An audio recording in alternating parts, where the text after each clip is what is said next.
Hello, my name is Brandon Reznicek, and this is my presentation for Lab 2, Falling Object. The purpose of this experiment was to analyze a real-world observation of a falling object drop from rest, and then compare it to a computer model representing an identical but idealized situation. The observation is represented by a video of a crumpled-up ball of paper being dropped onto the floor, and was analyzed using tracker software.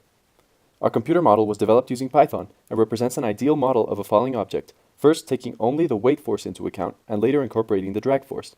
We're interested in seeing how similar our real-world example is to our model, with and without drag force, and determining the cause of any differences we may observe. The main underlying physics principle in this experiment is Newton's second law, which tells us that the net force acting on an object is equal to its mass times its acceleration. Newton's second law can be used to derive the following equation. The final velocity equals the initial velocity plus the net force over the mass times the change in time. We will also use equations for the weight force and the drag force. The weight force is equal to minus the mass of the object times g, which is the Earth's gravity, times the unit vector j. The drag force is equal to a constant b, which is the coefficient of drag, times the square of the speed times the unit vector j.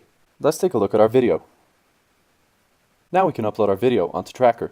We specify coordinate system with the origin where the paper ball starts. This means that as it falls, it will travel in the negative y direction. Next, we add a calibration stick in order to give the program a reference for scale, and then we go frame by frame, selecting where the object is in each frame. The program gives us an output of position versus time. We're only interested in the y values, and if we plot them, we get a curve like this. Here on the left, we can see our position versus time data. From here, we can extract the initial position of our object, the initial velocity, which we know to be 0, and the final time. First, we created a model for our motion which only includes the weight force. We began with a starter code provided to us, but we had to specify a few factors. These were the object's mass, the initial position, the initial velocity, the delta t which we would use for predicting our motion, and the final time. Next, we made a while loop, which iteratively predicts our object's motion. First, we specify the net force.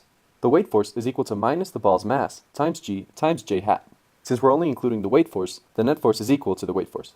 Next, we update the object's velocity. The object's velocity is equal to the initial velocity plus net force over mass times delta t. Finally, we update the ball's position. The ball's position is equal to initial position plus velocity times delta t. As we can see, our object, represented by this blue ball, falls straight down with a constant force, represented by the yellow arrow. This force is the weight force, which is the only force we included in this model. It also looks like the curve in our position versus time plot follows a similar shape to our observed motion. What we can do is input this data into Excel, and then plot both the observed motion and the modeled motion without drag onto the same plot. As you can see, both curves remain very similar in the beginning, but diverge quite a bit at the end. We observed our object fall about 2.12 meters, whereas our predicted model predicts a fall of about 2.33 meters. What causes this difference? Well, we're actually ignoring a very important force that is present in our observed motion. This force is drag force. Now let's take a look at our updated code, which includes the drag force. To do this, we must add a new force, the drag force, to our net force before we update the velocity. This drag force, Ft, is equal to j hat times b times the magnitude of the velocity squared. B is the proportionality constant for the magnitude of the drag force. We found a value of 7 times 10 to the negative 4 by plugging in different values for b until the final position value matched our observed motion. As we can see, in the beginning, the only significant force is the weight force. However, as our velocity increases, we can see that the drag force begins to have an impact. It may be small compared to the weight, but it's meaningful nonetheless. Here we can see a plot for our observed motion versus our modeled motion with drag. As we can see, this model of the motion matches our observed curve much more accurately. Here we see all three of our sets of data plotted onto the same graph. The gray line is the model with drag, and the blue line is the model without drag. There's a significant difference between the two, which means that the drag force does actually have a significant impact on the motion of our object. While our model represents our observed motion quite accurately, we can see that the results are not perfect. The curve for our model generally lies above our data points throughout the motion. This may be due to a couple of reasons. First, we may have inaccurately tracked the center of mass of the object using Tracker. Second, we may have used the incorrect model for the drag force. We used a model for the turbulent drag force, in which the force is proportional to the square of the speed. However, perhaps a model with a viscous drag force would have been more accurate. In this model, the force is proportional to the speed and not the square of the speed. Of both of our models, the one that includes the drag force predicts a terminal velocity.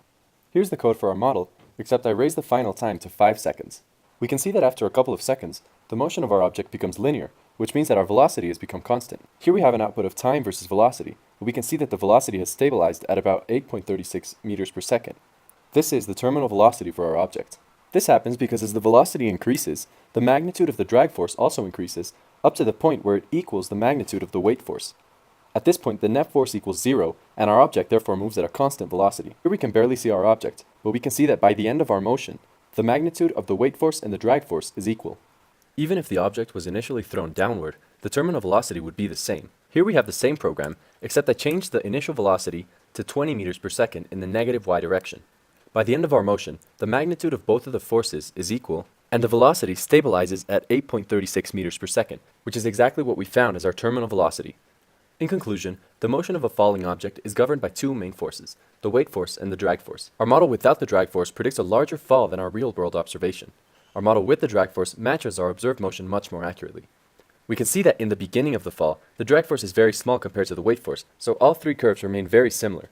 However, as the speed increases, we can see that the drag force starts to make a difference. It is therefore a very important force to take into account when studying motion on Earth.